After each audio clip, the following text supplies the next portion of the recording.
याचा अर्थ कोण सांगेल? मग मुलांमधून आम्ही विचारतो, याचा अर्थ सांगा. मग मुलं सांगतात सगळीकडेच सारखी परिस्थिती असणे.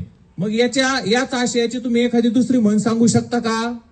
मग मुलं तीही सांगतात. मग असं करता करता आमच्या शिक्षकांमध्ये काय झालं, मग वाकडे सरांना वाटलं अरे सर ऍक्शन करतात, मला ऍक्शन करायची. मग वाकडे सर एक ऍक्शन करायला लागले. सर दाखवताय का? मग आम्ही काय केलं, त्यांना एक सिम्बॉल दिले.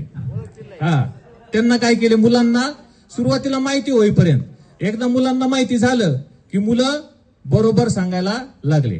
आता एक असं केलं, काय केलं, लात मारली. अशी लात मारली. तो एक प्राणी आहे आणि गाढवाला गुळाची चव काय.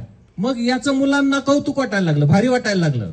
एक एक म्हण अशी कृतीतून घेतल्यानंतर मुलांना ती भारी वाटायची. मग वाकडे सरांना म्हण सुचली, ते लाजतायत आता इथे यायला, मी सांगतो त्यांनी केलेली. मग ते असे आले,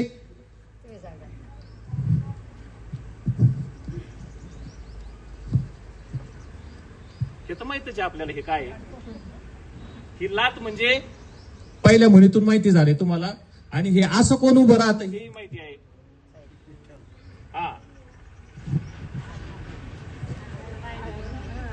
सांगा. आडला हरी गाढवाचे पाय धरी. मग असं काय व्हायला लागलं, वेगवेगळ्या म्हणी, प्रत्येक म्हणीतून ऍक्शन करायला लागले.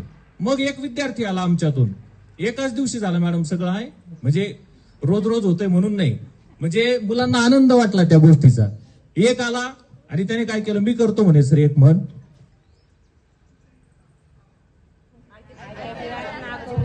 आयत्या बिळात नागोबा. म्हणजे आता कसं झालं, सगळ्यांचं अवधान केंद्रित झालं, इथं काही